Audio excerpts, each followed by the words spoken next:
These are my favorite and not so favorite metal albums of July 2025, starting with Beheaded with Għadam.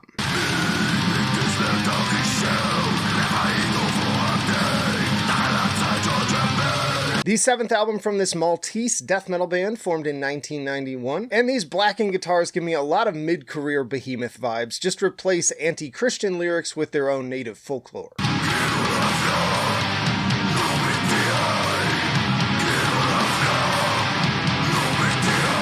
Listening to this album feels like watching a shadow slowly grow and grow as the darkness overtakes everything around it. Pitch black stuff with some very ugly, swampy guitars to boot. Drink full and ascend. Next up is Eminentia Tenebris with Whispers of the Undying.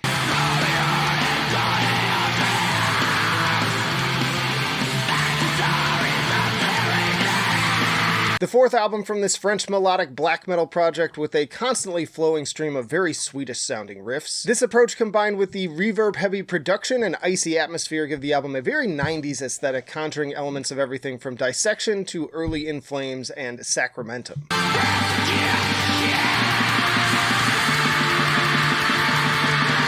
It's also a very peaceful and uplifting album in spite of its harsher elements, great for putting on during like a hike in the woods. Maybe a little repetitive, but ultimately one of the better black metal albums this year. Next up is Incinerated with the epitome of Transgression.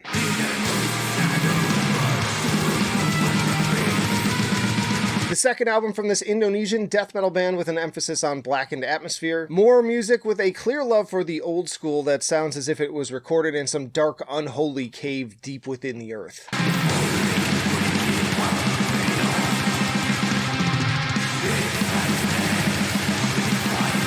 It can get pretty technical at times too between the standout performances on the kit and at times death spell influenced guitars. Strap in for some lengthy runtimes too, at just 5 tracks averaging around 9 minutes, but upwards of over 12. Then we have Atomic Witch with Death Etiquette.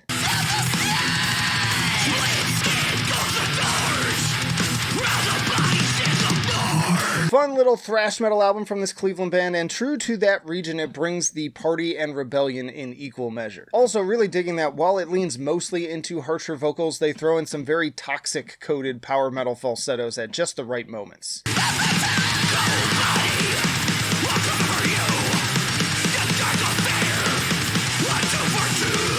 Killer guitar work too, with more than a little technical edge. Add plenty of horror imagery, and this all stacks up to being one of the better thrash metal albums front to back that I've heard this year. Then there's Black Magnet with Megamantra.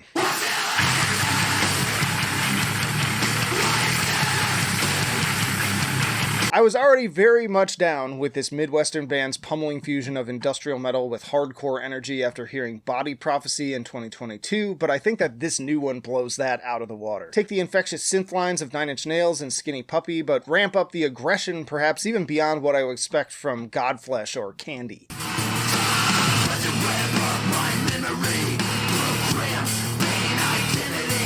Another case of an album where every track is single-worthy, from the cinder block to the face endless to the groovy hip-hop infused Better Than Love to the very Marilyn Manson-esque Null and Void. It's no wonder that they've been booking shows not only with other great modern industrial metal bands like Author and Punisher and Three Teeth, but also groups like Code Orange. Then there's Abigail Williams with A Void Within Existence.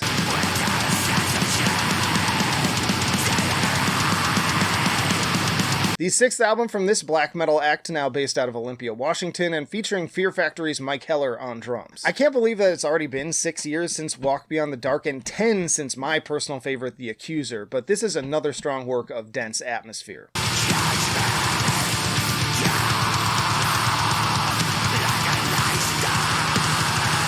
Lots of walking down dark, menacing hallways, unsure of what you'll find at the other end, but also cathartic explosions of triumphant soloing. My personal favorites here are Talk to Your Sleep with its malevolent groove and Embrace the Chasm with its twinkling gothic piano. Next up is Floating with Hesitating Lights.